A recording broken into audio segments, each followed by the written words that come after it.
নমস্কার বন্ধুরা, তোমাদের মধ্যে আবার একটি ছোট ভিডিও নিয়ে চলে আসলাম। এর আগে আমি একটা যে ভিডিওটি করেছিলাম সেটা হচ্ছে যে গ্রাম পঞ্চায়েতের রিক্রুটমেন্টের যে রেজিস্ট্রেশন হচ্ছিল সেটি মোবাইল দিয়ে ওটিপি নাম্বার ভেরিফাই করা হলো। এবার দ্বিতীয় নেক্সট স্টেপ হচ্ছে কি, যে রেজিস্ট্রেশন করার পরে যে ছবি আপলোড এবং সিগনেচার আপলোড করতে হবে কীভাবে সেটি দেখে নাও, এবং সেটি কোনো অনলাইনে দোকানে যেতে হবে না, নিজের মোবাইল দিয়ে তোমরা সেটি আপলোড করতে পারবে এবং নিজের হাতে যে অ্যান্ড্রয়েড সেটটা আছে সেই অ্যান্ড্রয়েড সেটটা দিয়ে করতে পারবে। তাহলে কথা না বলে এবার তাহলে কাজ করা যাক, ঠিক আছে? সর্বপ্রথম গুগলে গিয়ে, যেটা এর আগে আমরা লিখেছিলাম সেটা ক্রোমে গিয়ে লিখো সবাই, যেটা এর আগের দিন লিখেছিলাম সেটাই, WBPRMS লিখে 1 নম্বর যে অপশানটি আসছে সেটাতে ক্লিক করো। ক্লিক করার পর মোবাইলে যে ক্রোম ব্রাউজারটা আছে সেটা কি ডেস্কটপ সাইটে সেটাকে অন করে নাও। আমি যেহেতু আগে করে নিয়েছি তাহলে আমার করার দরকার নেই।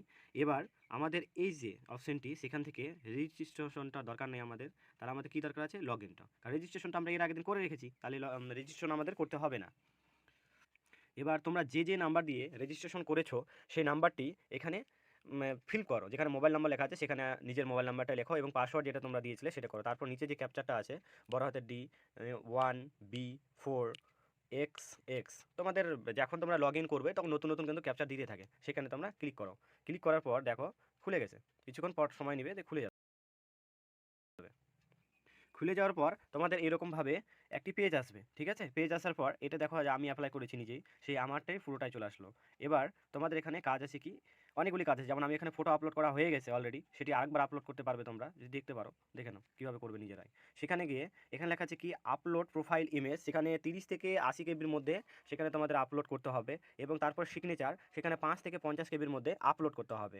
এবার জেনারেল ইনফরমেশনটা কি সেটা শোনো, যে তোমাদের যে বেসিক যেগুলো, যেমন ধরো তোমাদের ফার্স্ট নেম, বাবার নাম, নাম, তারপর তোমরা জেন্ডারটা কি, মেল সিঙ্গেল, এগুলি সবগুলোই ফিল করতে হবে। সেটা ফিল করবা কিভাবে, সেই যে কলমের চিহ্নটা আছে সেখানে তোমরা ক্লিক করবা এবং ব্লাড গ্রুপ থেকে স্টার্ট করে আধার কার্ড নাম্বার, কম্পিউটার নলেজ, হ্যাঁ, সব কিছুভাবে করার পর এখানে সেভ করে দিলে বাস। সেভ করার পর আমি যেহেতু আগে করেছি তো আমার আর দ্বিতীয়বার করার দরকার নেই। তারপরে নিচেকার অপশন, সে নিচেকার অপশানে এখানে বলছে মোবাইল নাম্বার আর ইমেল আইডি, এখানে তোমাদের যেটা করেছিলে সেটা অটোমেটিক তোমাদের নিয়ে নিবে, ঠিক আছে? তারপরে সোশ্যাল ইনফরমেশন, সেখানে তোমরা কি কোন ধর্মের, যেহেতু আমি ইসলাম এবং আমি জেনারেলে অ্যাপ্লাই করি, কারণ জেনারেলের সিট সংখ্যা বেশি আর ওবিসি একটু কম আছে, তার জন্য আমি জেনারেলে অ্যাপ্লাই করলাম। করার পর মানে এখানে যেহেতু রেজিস্ট্রেশনটা করছি, এখন আমি ফর্ম ফিল আপ করে রেজিস্ট্রেশনটা করে রাখছি। আইডেন্টি কার্ডের জন্য এখানে তোমাদের আমি আইডেন্টি কার্ডের এখানে 3-4টি অপশন দেখা যাচ্ছে। কী কী দেখা যাচ্ছে, এই দেখো, যেমন ড্রাইভিং লাইসেন্স দিতে বলছে, pan card, passport, school ID card এবং ভোটার কার্ড। তো আমি এখানে কী করেছি, যে ভোটার কার্ড নাম্বারটাই আমি দিয়ে দিয়েছি, কারণ পাসপোর্ট দরকার নাই দেওয়ার, আমি সেখানে দিয়ে দিয়েছি ভোটার কার্ডটায়। ফ্যামিলি ইনফরমেশন, সেখানে কি বাবার নাম, মায়ের নাম, সেটা কীভাবে লিখবে, ওই যে কলমের চিন্তা আছে সেটা তোমরা ফিল করলা। করার পরে এখানে বাবার নাম, এখানে মায়ের নাম, সাপোজ নাম না দিলেও চলে, বাস। তারপরে তোমরা চলে আসলে নিচেকার অপশনটি পার্মানেন্ট অ্যাড্রেস, যেখানে সেটা আমার অ্যাড্রেসটি আছে সেই অ্যাড্রেসটি আমরা সুন্দর করে ফিল করে দিলাম। এই কলমটিতে ক্লিক করলাম আরেকবার দেখার জন্য। সেখানে সর্বপ্রথম যেটা আছে কি অ্যাড্রেস, এখানে নিজের অ্যাড্রেসটা সম্পূর্ণ লিখবে, গ্রাম টাম যত কিছু আছে সব কিছু লিখবে। তারপর state West Bengal, police station Babangola, তোমাদের যেটা সেটা আছে সেটা দিবে। তারপর আমাদের গ্রামের নাম, তারপর এখানে ডিস্ট্রিক্ট, পুলিশ, পোস্ট অফিস, তারপরে এখানে কাছে আমাদের কোনো রেল স্টেশন আছে কিনা, যেমন হচ্ছে গাজলে আছে, ওখানে তোমরা দেখবে। ওখানে ক্লিক করার পর দেখবে গাজল শুধু বলে না, তোমাদের যেখানে তোমরা ফিল করবে সেখানে আছে। যেমন এখানে অনেকগুলো আছে, গৌড় মালদা থেকে স্টার্ট করে যতগুলো আছে আমাদের কাছে এখানে হচ্ছে, তাই আমি এটা দিয়েছি।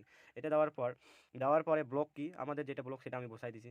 বসে দেওয়ার পরে এখানে তোমাদের এখানে কি আসছে, এবার ওই তারপরে নিচে আসছে ক্লাস 10-এর এক্সামিনেশনের ডিটেলস। তো ক্লাস 10-এ যেমন আমাদের বোর্ড কী ছিল সেই বোর্ডের ডিটেলসটা এখানে দিতে হবে, ঠিক আছে? বোর্ডের নাম, কোর্সের স্টান, তারপর কত সালে পাস করেছি সেটা দেওয়ার পর তারপরে আসছে যে ক্লাস টুয়েলভের ডিটেলস দিতে হবে, যে ক্লাস 12-এ তুমি পাস করেছো কোন ইউনিভার্সিটি থেকে, কত নাম্বার পেয়েছো, কতর মধ্যে পরীক্ষা হয়েছে, সব কিছু। তারপরে এখানে গেছে ব্যাচেলার এক্সামিনেশন, মানে বিএ পাশে যদি তুমি দিতে চাও সেটাও দিতে পারবে। সেখানে ইউনিভার্সিটির নাম, কোর্সের কি তুমি পাস না অনার্স সেটা, তারপরে কত ইয়ারে পাস করলে, সব কিছু ডিটেলস এখানে ফিল করতে হবে। ফিল করার পরে ফিল করে রেখে দিতে হবে। দেওয়ার পর যেহেতু তোমার এই যে এখানে দেখবে বাঁ দিকে যে রেজিস্ট্রেশন নাম্বারটা তোমার কিন্তু অলরেডি শো হয়ে গেছে, যেমন WB দিয়ে আমার যে 2024 পরে যাকে রেজিস্ট্রেশন নাম্বারটা শো করা আছে, এখানে তোমরা ছবি টবি সব এরকমভাবে একটা ইন্টারফেস দেখতে পাবে। দেওয়ার পর তোমার কমপ্লিট হয়ে গেল রেজিস্ট্রেশনটা। এর আগের দিন আমরা ওটিপি দিয়ে শুধু খালি মোবাইল ভেরিফাই করেছি। ভেরিফাই করার মিনিমাম 10 থেকে 15 মিনিট পর তোমাদের এরকম ইন্টারফেসটা পুরোটাই ফর্ম ফিল আপ করবা। ফিল আপ করার পরে রেখে দাও। তারপর 2-4 দিন পরে আবার যখন ফর্ম ফিল আপ স্টার্ট হবে তখন হচ্ছে তোমরা শুধু ফর্মটা ফিল আপ করতে, যে কোন পোস্টের জন্য অ্যাপ্লাই করবে। যেহেতু এখানে যোগ্যতা আছে মাধ্যমিক পাস থেকে একদম বিএ পাস পর্যন্ত, আবার বিএড ডিএড অনেক কিছু ভাগ আছে, ঠিক আছে? এবং কম্পিউটার সার্টিফিকেট বাধ্যতামূলক, এই কথাটা কিন্তু মাথায় রাখো, ঠিক আছে? এবারে দেখা যাক যে ফর্ম ফিল আপের সময় যদি কম্পিউটার সার্টিফিকেট আপলোড করতে বলে, সেখানে কিন্তু কম্পিউটার সার্টিফিকেট যাদের নাই তারা কিন্তু জোগাড় করে রাখিও। আর যদি না আপলোড করতে বলে তাহলে তো ভালো, যে পাস যদি করি পরে আমি সার্টিফিকেট কিনে নেবো, বা অনেক বুদ্ধি আছে, ঠিক আছে? তো যাই হোক, আমি বলে দিলাম আপনাদের ভালোর জন্য। তো এরকমভাবে কমপ্লিট রেজিস্ট্রেশনটা করে নাও, ঠিক আছে? এটাই আমার ভিডিওটি। আর যারা বলছিল ফেক, তারা একটু দেখে নাও ভালোভাবে, ঠিক আছে? ফেক আমি কোনো কিছু বলি না, যা বলি সত্যি কথা।